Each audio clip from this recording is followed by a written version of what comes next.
Now I have a challenge for you. I'm going to show you 3 images of roads in Adelaide.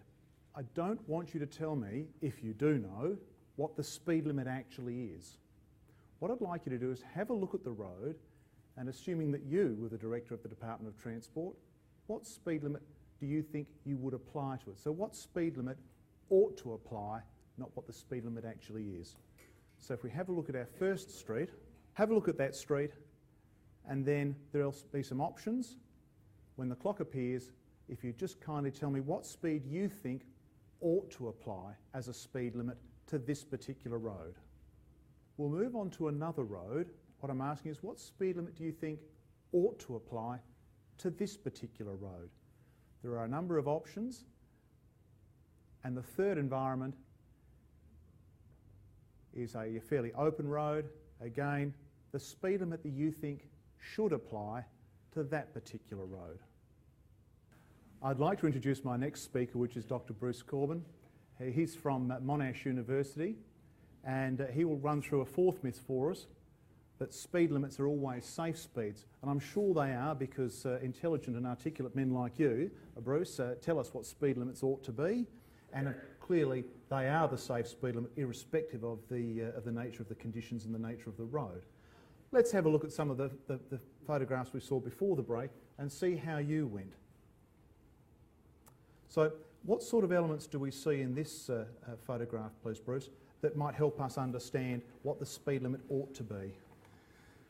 So when we look at this road scene here, we see, for example, roadside poles, which are particularly unforgiving, roadside trees as well, and I think that would be one of the common concerns in that setting. I think we know that even for cars with good safety features, collisions at about 50 kilometres per hour is about the maximum impact speed that you would want for that type of crash. It's a setting also, an urban area, where we're likely to see pedestrians, bicyclists, and again we know in terms of the biomechanical limits of humans to impact forces that 30 kilometres per hour is about the maximum speed at impact that you would want to avoid a particularly severe or a fatal outcome. All right, well perhaps we can move on to our second response. Well, most people think it should be 50. What do you think? Well, again, I mean, the same sorts of issues arise there. It's the potential for vehicles to collide with roadside objects. We all think, I guess, that we're going to stay on the pavement, but one of our major challenges, I guess, in Australia is people actually staying on the pavement and not finding themselves as in collisions with roadside objects. So, again, collisions over about 50 kilometres per hour start to produce pretty severe, very severe outcomes. If it happens to be a side impact, which quite often happens between a car and a roadside object, maybe 30 kilometres per hour is about the maximum that your vehicle can withstand before the risk of a severe outcome starts to rise rapidly. Well then, if we moved on to the slightly more open roadway, it seems we've got a fairly even spread in the middle there, with a few drifting off to the 80 k's at the top end there. So what I'm just thinking there's probably about $400 each and some demerit points at that end. And but what do we draw from this, please, Bruce? Well, I think one of the major issues there, and certainly it is a wider road, and it does tend to bring about a perception that higher speeds are okay, but we've got an intersection right there in the sort of the mid-range of the photograph, and again, thinking about the biomechanical limits of humans in crashes, collisions of about 50 kilometres per hour is about the level that you don't want to exceed, and in those circumstances, something like 1 out of 10 occupants of struck vehicles will be at risk of a fatal outcome. Above that 50 kilometres per hour, we start to get a very rapid rise in the risk of a severe outcome. And I see off to the right-hand side of the picture what looks like a bus shelter. So have you done some analysis of these sorts of pedestrian collisions?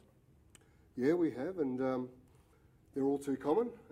You know, there's certainly problems, I know in probably large parts of our country that our older pedestrians are very much represented in the fatal outcomes, and we know that as people age, their functional performance declines, They're not as agile, they're not as fast in terms of crossing wide roads, and I think we need to start looking at the effects of our ageing population in the future as well.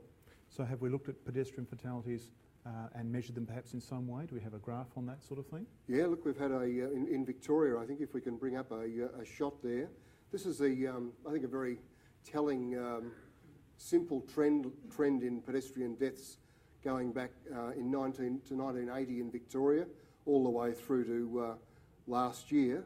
What we see is some distinct points there, I guess, where in the 1980s we were averaging something around 150 or so pedestrian deaths every year. Then in 1990, that dropped to a new level, below 100 and probably averaging around sort of 80 or so deaths in that new period. And the only feasible explanation for that was that speed cameras were introduced to Victoria on a large scale in 1990. In 2002, we see another step drop down, and again that happens to coincide, and that goes from a level of around 60 or more fatalities each year to a new level that ranges between about 40 and 60, and that hasn't been exceeded. And again, 2002 coincides with a major new speed initiative with additional equipment, tighter tolerances by police, and a host of other aspects focusing on speed.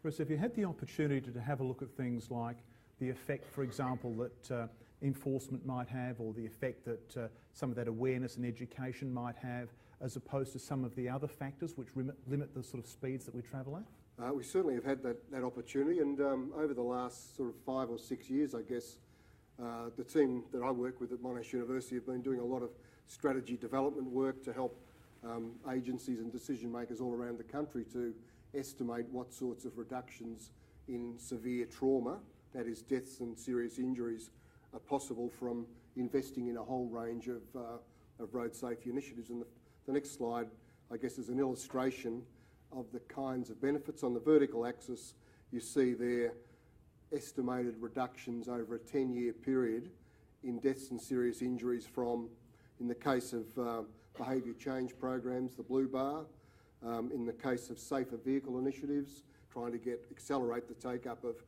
proven safety features into the vehicle fleet, the yellow bar, investing in road infrastructure, the red bar. When we start to look at stepping up the effectiveness of our enforcement of existing speed limits, the purple bar there, you can see an increasing result there. And if we actually look at what might be possible from lowering speed limits, typically by 10 kilometres per hour across the network, you can see the sorts of reductions that we get.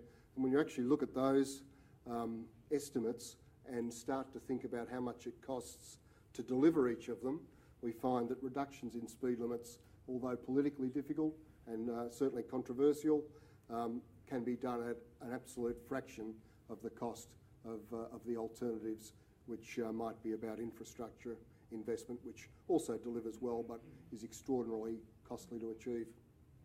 All right. Well, perhaps we might move open to some questions from the floor. Yes, when I went to the Road Safety Council when I was learning to drive at Oaklands Park, 1974, or it might be 73 if I remember correctly, there was an emphasis on driving as fast as you can versus as safely as you can. Apparently a local experiment was done to drive the length of Port Road at what was then 35 miles an hour, so that'd be, what, a bit under 60, and a car going at 45 miles an hour where they could. So I'd be getting, what, 75 or so. And apparently the difference going whole length was only 2 minutes. I don't think I've seen an emphasis in road safety which emphasises that going that much faster doesn't get you there that much quicker. I was wondering whether more emphasis should be put on that. Well, look, we've done some research, and it goes back about a decade now, when Australia was considering whether or not it would go from a 60 kilometre per hour default urban speed limit to 50, which, as we all know now, has been done. And whilst we didn't have direct evidence to measure the changes in travel time, simulation methods were used, and the impact of going from 60 to 50 was predicted to be something like a 9-second increase in your average urban journey as a result of that lower speed limit, and that most of the influence on people's travel times is about congestion, about traffic signals, delays of all sorts of other kinds, and a lot less about the actual speed limit. All right, I think we have another question up the top. Thanks. The previous graph that you showed, which was the reduction in Victorian fatalities from pedestrians, showed a dramatic reduction in those fatalities in about 1990 after the introduction of speed cameras. I didn't see a very dramatic reduction in fatalities of pedestrians in about 2003, when I believe the national urban speed limit was reduced from 60 to 50, but there was a slight reduction there, I think for about 20% or something like that. Would I be right there? Look, in the biggest gain, I guess, came in 1990 because speeds were so much higher in the network at that time. So I think it makes sense to expect that with enforcement that you get a substantial increase there.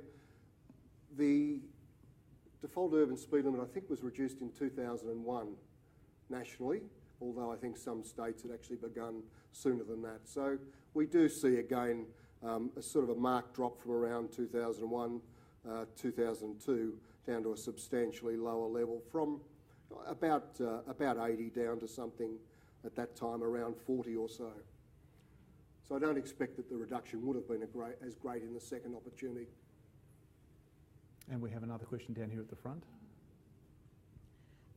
I was wondering why we don't have, why roads only have one speed limit, regardless of the conditions. I just think I've driven in France where the autoroutes have speed limits of 120 normally, but clearly indicated if it's raining, the speed limit is 90, and it's strictly enforced because the conditions are different. Now, I know we don't have as much rain as France, but it would seem to me that it's not unreasonable to have different speed limits according to the conditions.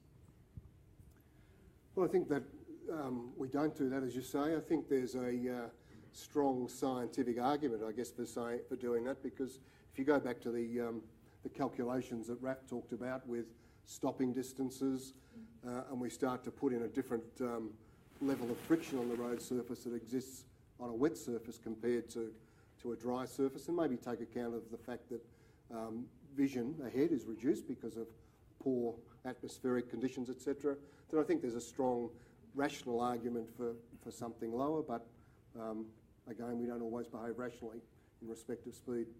We do have some variable signs on the southeastern freeway as you descend from the Adelaide Hills down onto the plains, but I think that's about the only place we have them. Do we have another question somewhere else? Yes, over the far side here.